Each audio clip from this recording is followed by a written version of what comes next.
Salut. Salut.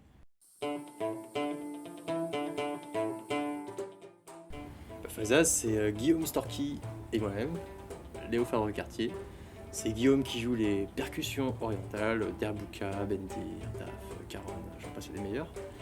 Et moi-même qui joue le lotar, qui est un instrument à cordes du Moyen Atlas, qui est assez récent, qui date des années 70, dans sa version actuelle. Et on chante tous les deux, aussi. Voilà, ça veut dire Moyen Atlas en tamazirt, qui est la langue des Amazirs du Moyen Atlas, communément aussi appelée berbère. Sauf que berbère, ça vient de barbare, et amazir, ça vient d'homme libre. Donc niveau étymologie, je préfère dire amazir. Et ben, c'est une musique qui est née dans les années 50, issue de diverses musiques traditionnelles qui existaient déjà à l'époque, et qui s'est développée petit à petit. L'instrument lui-même, donc le lotar, date des années 70. Et c'est une musique encore ultra vivante. C'est à la fois une musique trad et une musique populaire, une musique actuelle aujourd'hui dans le Moyen Atlas.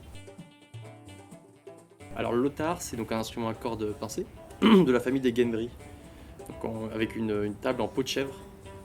Donc c'est une case creusée à l'herminette avec une peau de chèvre par-dessus, sur lequel on pose un long manche cylindrique. On met 4 cordes et après on gratte et ça fait un son du feu de Dieu. Voilà, une darbouka aussi en peau de poisson cette fois-ci.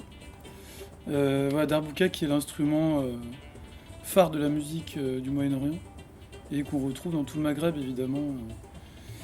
Et bien sûr au Maroc.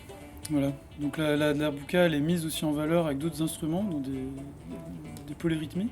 Donc notamment avec le bendir qui est en fait l'instrument de cette musique, de cette chanson. C'est l'instrument du Moyen Atlas, l'instrument de tout le Maroc, on le retrouve un peu partout, sous différentes formes. Donc là il est en peau synthétique pour le projet. Et voilà. Et ils s'entendent bien. Dans cette musique-là, les années 60, c'est Hamoul Yazid, le créateur, qui a commencé dans les années 50. C'est Bouskri, le camionneur. Donc un gars qui était quand même camionneur et il faisait des livraisons dans la place. Et un jour il se fait bloquer par la neige. Et du coup, au lieu de rester 15 jours dans son camion, il sort de son camion, il rencontre les gens. Il était quand même déjà musicien, il jouait avec les gens. Il découvre la chanson amazigh, qu'il adore, parce que c'est une musique géniale, il faut dire ce qu'il est. Et à ce moment-là, il y a un gars qui passe, qui l'entend, et ce gars-là s'appelle Moulay Ahmed, et c'est un des grands bourgeois de l'époque.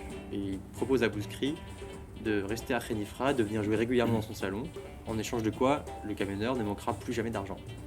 Le camionneur accepte, il revend son camion, il s'installe à Khénifra, et c'est lui qui va introduire l'arabe dans la chanson amazigh, qui était avant chantée exclusivement en tamazirt. Et c'est un des maîtres de Rouisha, le créateur de l'instrument, dans les années 70. Mohamed Wisha. Rouisha, le plus grand musicien du dernier millénaire, objectivement parlant. Une rêve 60s, bah écoute, j'en ai pas trop. C'est pas vraiment une période que j'écoute particulièrement. Et non, moi c'est plutôt les musiques du monde arabe, Moyen-Orient qui m'intéressent. Alors 60s particulièrement, c'est sûr qu'il y a eu des grandes chanteuses. Allez, on va dire Kelsoum, et puis d'autres encore, Farid El Atrache.